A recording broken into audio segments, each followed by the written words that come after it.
À la une de cette édition, Abidjan a abrité ce 14 novembre 2023 un symposium et une exposition sur la problématique de l'eau et du traitement des eaux usées en Côte d'Ivoire. Les rencontres ont permis de discuter des opportunités d'affaires et du modèle de financement adapté pour le secteur. En Côte d'Ivoire, le ministre du Patrimoine, du portefeuille de l'État et des entreprises publiques, Moussa Sanogo, a visité les locaux de la Société nationale de gestion du patrimoine immobilier de l'État. Le renforcement de la qualité du patrimoine était au centre des échanges. À voir également dans cette édition, la Haute Autorité pour la bonne gouvernance a mis en garde les assujettis réfractaires à la déclaration de patrimoine. Elle entend passer à l'étape de la répression. Et puis Sa Majesté Tifizier, secrétaire général permanent du Forum des souverains et leaders traditionnels d'Afrique, a reçu un monarque traditionnel ougandais. La 6e région africaine était au centre des échanges.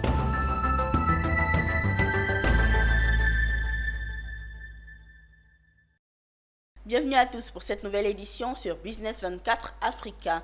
Abidjan a abrité ce 14 novembre 2023 un symposium doublé d'une exposition sur la problématique de l'eau et du traitement des eaux usées en Côte d'Ivoire, organisé par la German Water Partnership et l'Association africaine de l'eau et de l'assainissement. Cette rencontre a discuté des opportunités d'affaires et du modèle de financement adapté au secteur.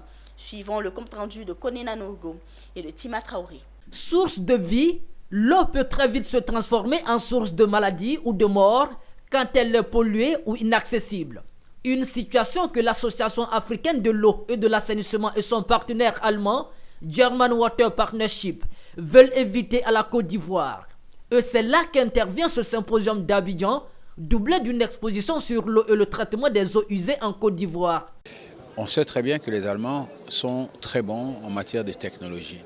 Et il s'avère que régulièrement, nos partenaires, la German Water Partnership, avec l'Association africaine de l'eau, organisent des symposiums pour pouvoir mettre en relation les sociétés allemandes de technologie et les sociétés du secteur de l'eau et de l'assainissement en Afrique.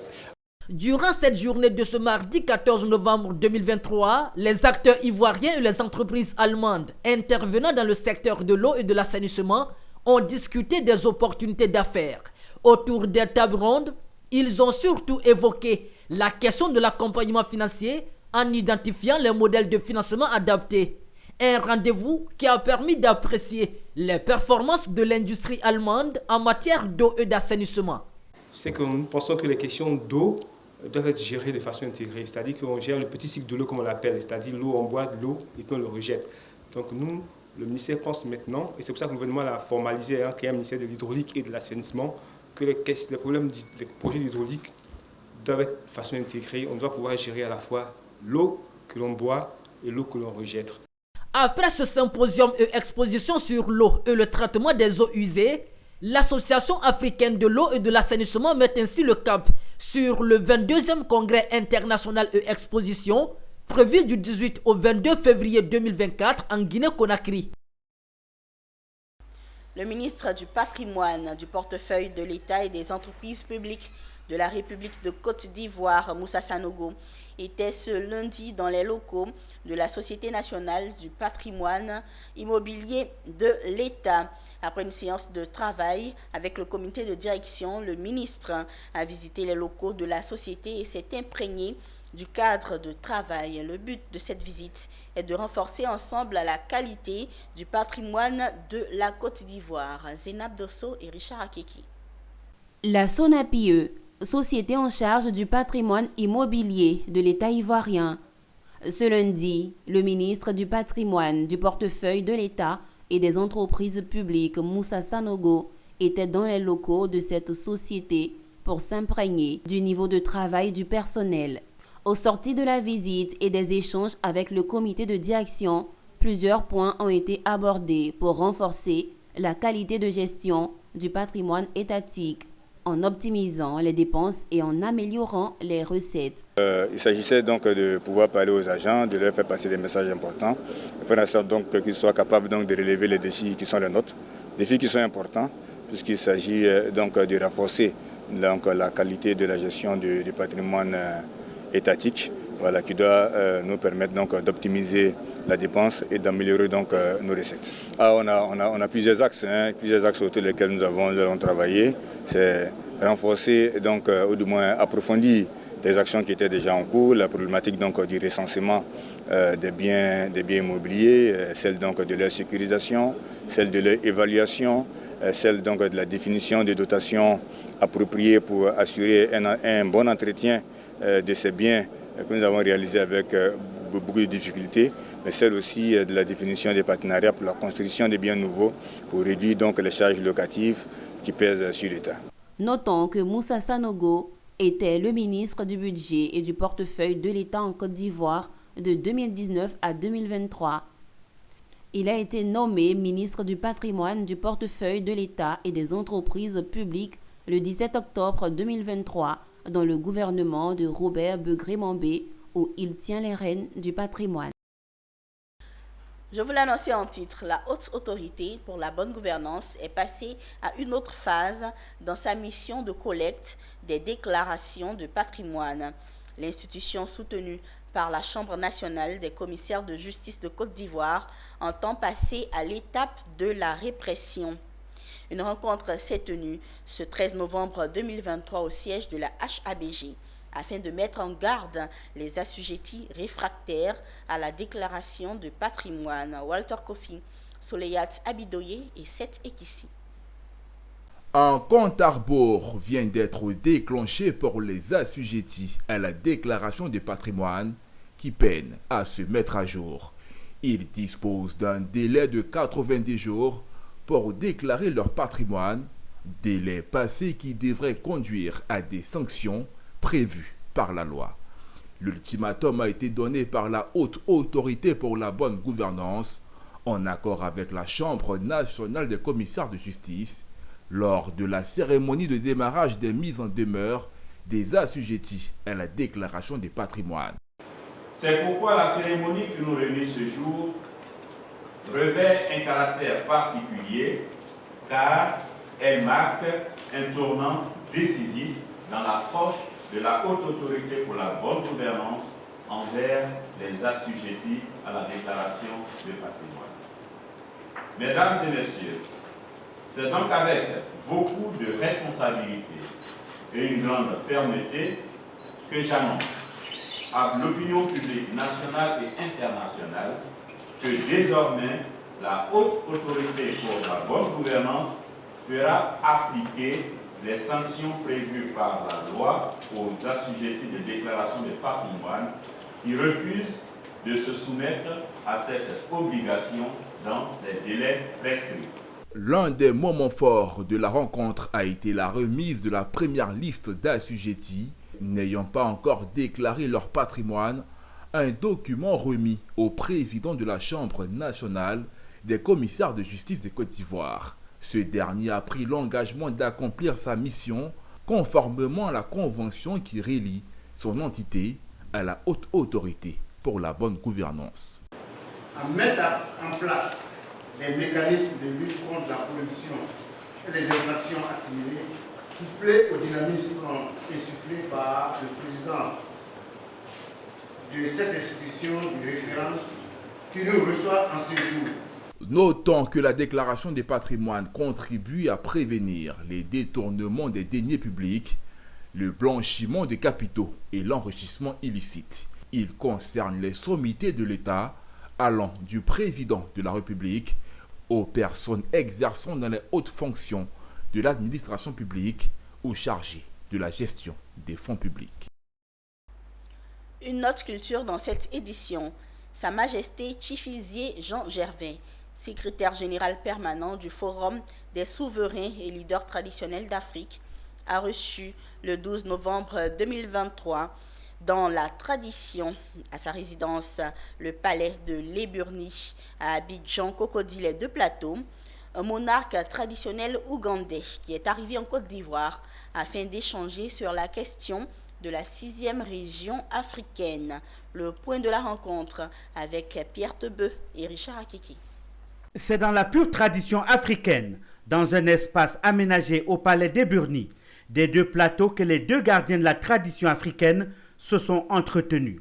Ce monarque traditionnel ougandais qui règne sur un royaume à cheval sur plusieurs pays africains, notamment l'Ouganda, le Sud-Soudan et le Kenya.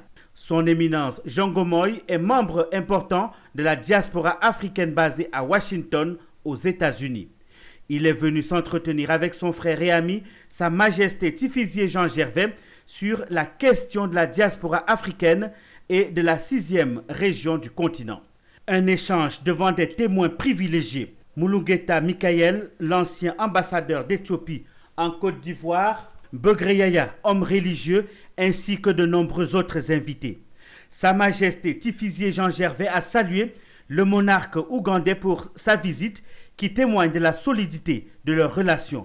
En visite en Côte d'Ivoire, pour la 2e fois, tu as préféré venir voir ton frère, le saluer et prendre ses nouvelles. Je voudrais, au nom de toute la chefferie du continent africain, au nom de tous les rois du continent africain, te souhaiter un bon parcours. Parce que nous cherchons à créer un pont entre les enfants de la diaspora et l'Afrique. Les 370 millions d'enfants qui vivent hors du continent africain. Nous sommes tenus à étendre cette idée pour qu'elle soit réalisée et être réelle. Basée sur notre culture, notre tradition et culture. Now, how can we lift our people up? Comment est-ce qu'on peut élever notre peuple? Nous devons accepter d'abord que l'Afrique est le continent le plus riche de la Terre. Maintenant, si nous utilisons la diaspora et l'Afrique, nous pouvons réussir à faire le commerce international et avoir la maîtrise de nos ressources pour que les Africains puissent avoir le développement réel qu'on attendait depuis de l'histoire. Une rencontre qui s'est poursuivie par un partage de mets et de plats traditionnels éthiopiens. Son éminence Jongo Moïse a reçu le titre de Nanan, faisant de lui symboliquement un chef traditionnel ivoirien.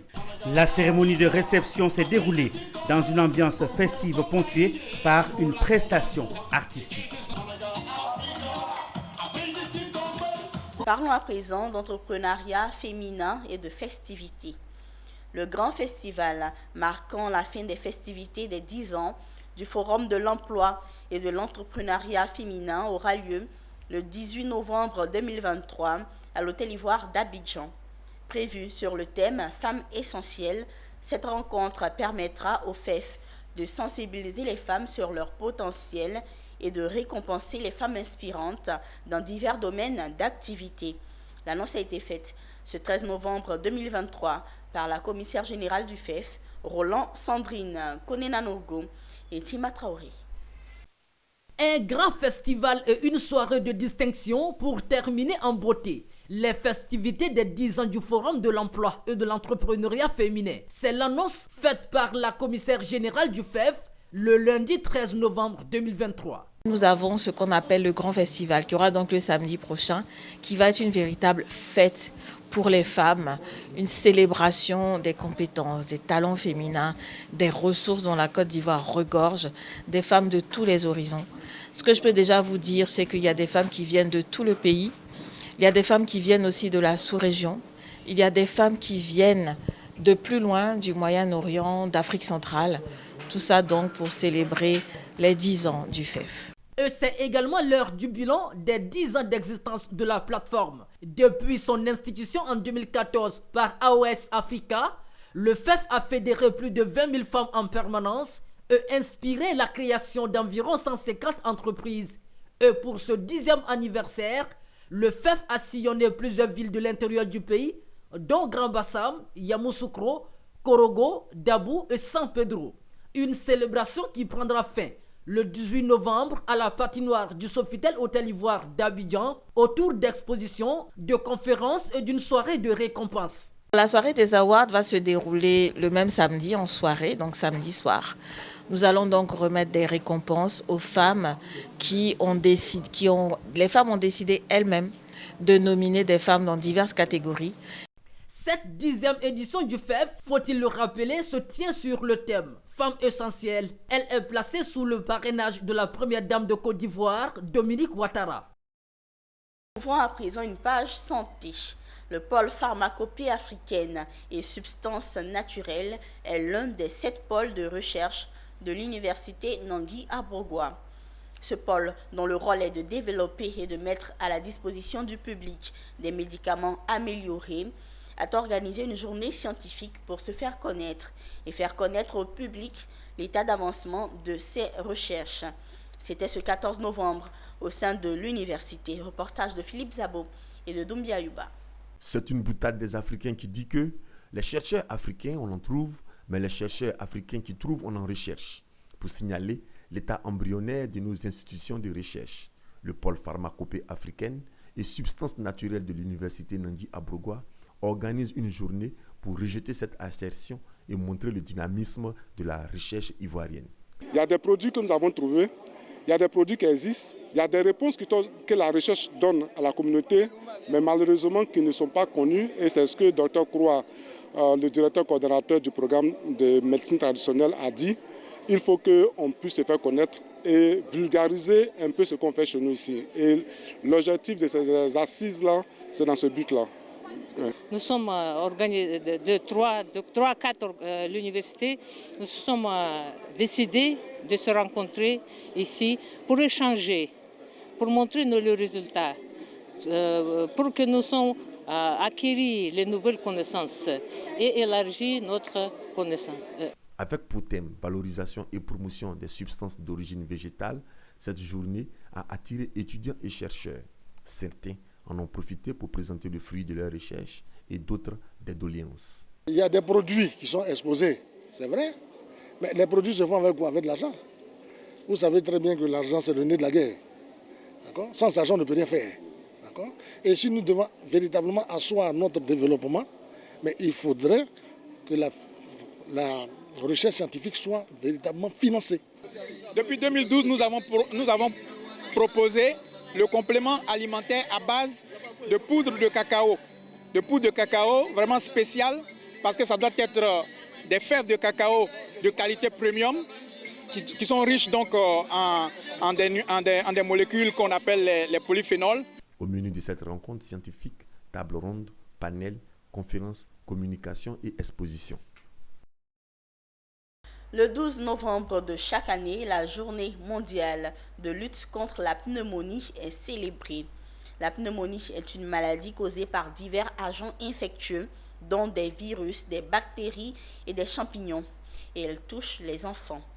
Sensible à cette cause, l'ONG Agis a marqué le coup en se rendant à l'orphelinat de garçons de Bingerville. Là-bas, les responsables ont illuminé de bleu le bâtiment central de l'orphelinat au grand bonheur des enfants et des parents. Zénab Dosso et Richard Akeke.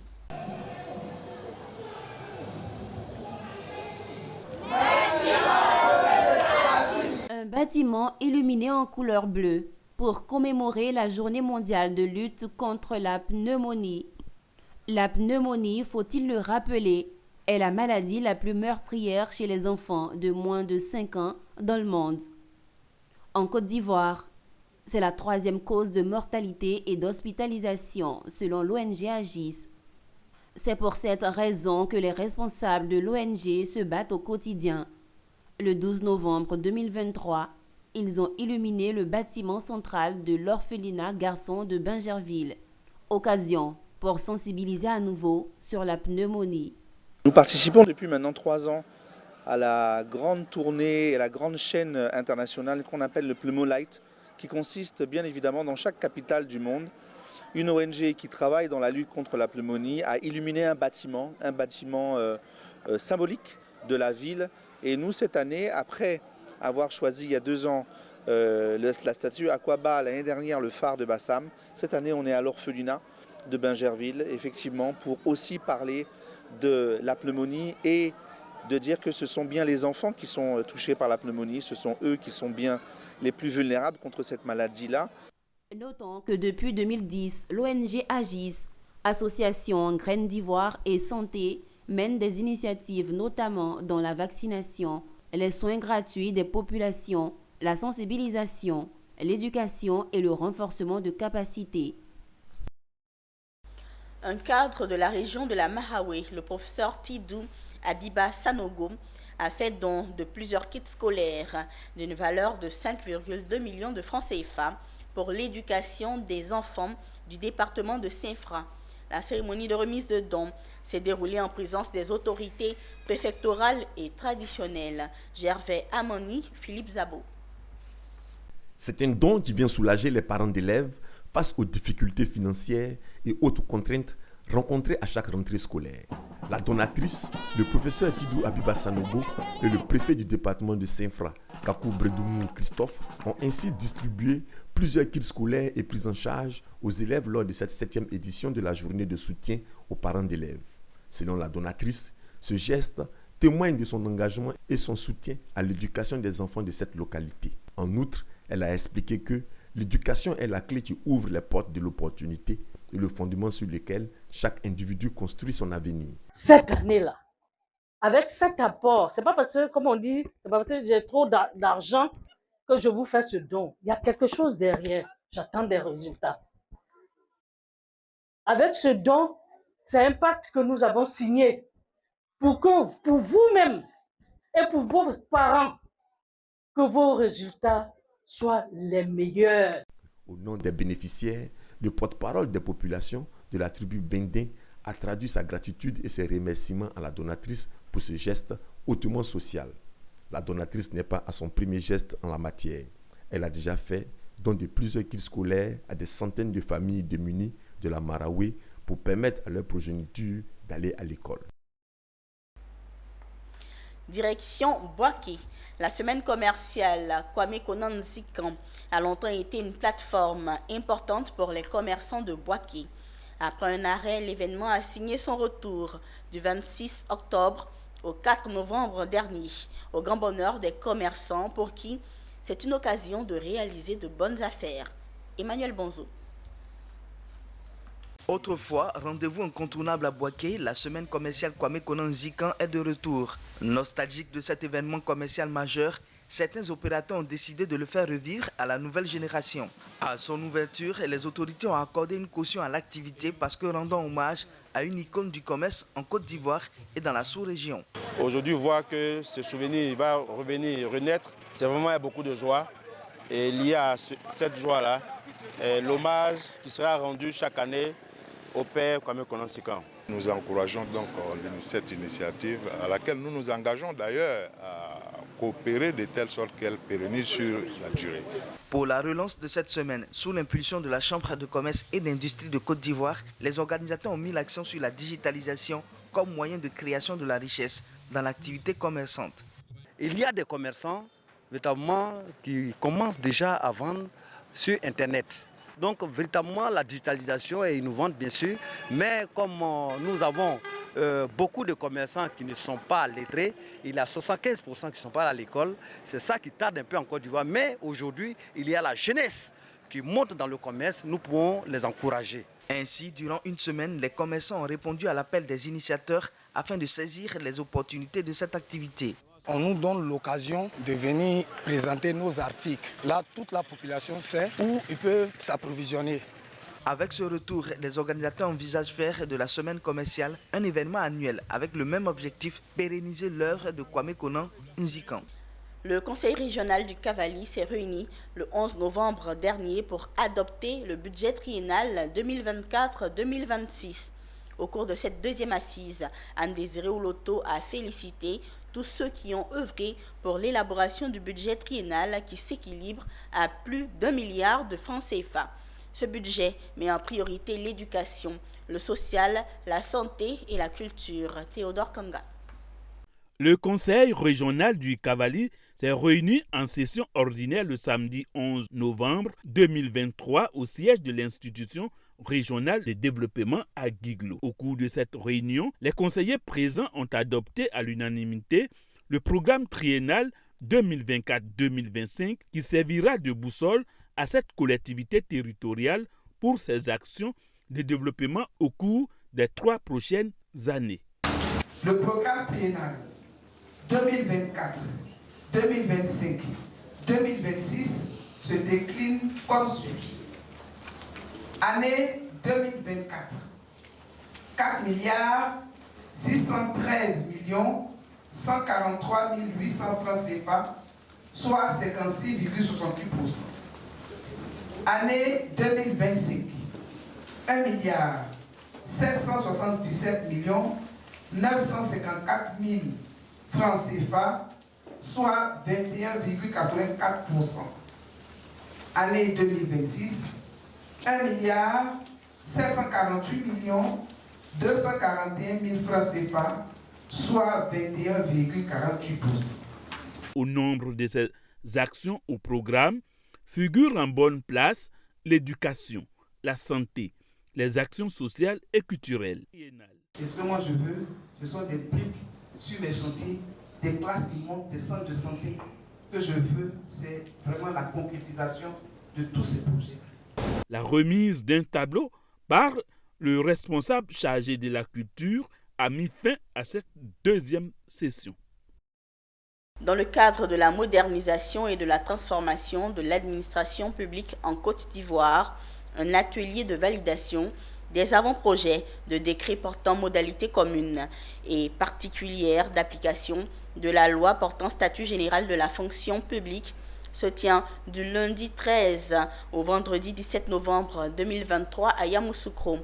L'ouverture de cet atelier a été faite par la directrice du cabinet du ministère de la fonction publique et de la modernisation de l'administration, représentant la ministre d'État Anne-Désirée Ouloto, Charles Kouakou et Pierre Tebeu. Adopté par l'Assemblée nationale le 30 mai 2023 et le 7 novembre 2023 par la Commission des affaires sociales et culturelles du Sénat, le projet de loi portant statut général de la fonction publique constitue un jalon significatif dans la quête d'une administration publique plus transparente, efficace et performante. Dans le cadre de cet atelier, les participants sont invités à revisiter les avant-projets de décrets suivants.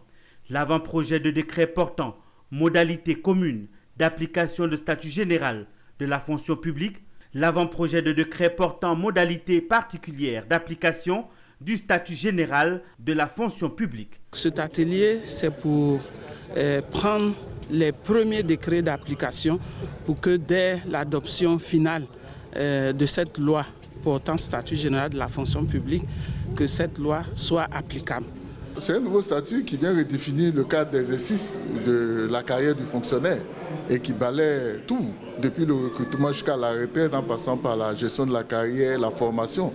Cet atelier a vu la participation de plusieurs structures et syndicats qui saluent cette initiative car elle permet de régulariser leur statut de fonctionnaire de Côte d'Ivoire. Donc pour nous, en tant que travailleurs et représentants des travailleurs de Côte d'Ivoire, c'est important que nous soyons là de façon participative pour veiller aux intérêts de nos camarades, pour voir en quoi cette loi-là marque l'évolution générale de notre administration, mais également comment cette loi consolide les acquis nouveaux que nous avons pu acquérir depuis que la loi de 92 a été prise.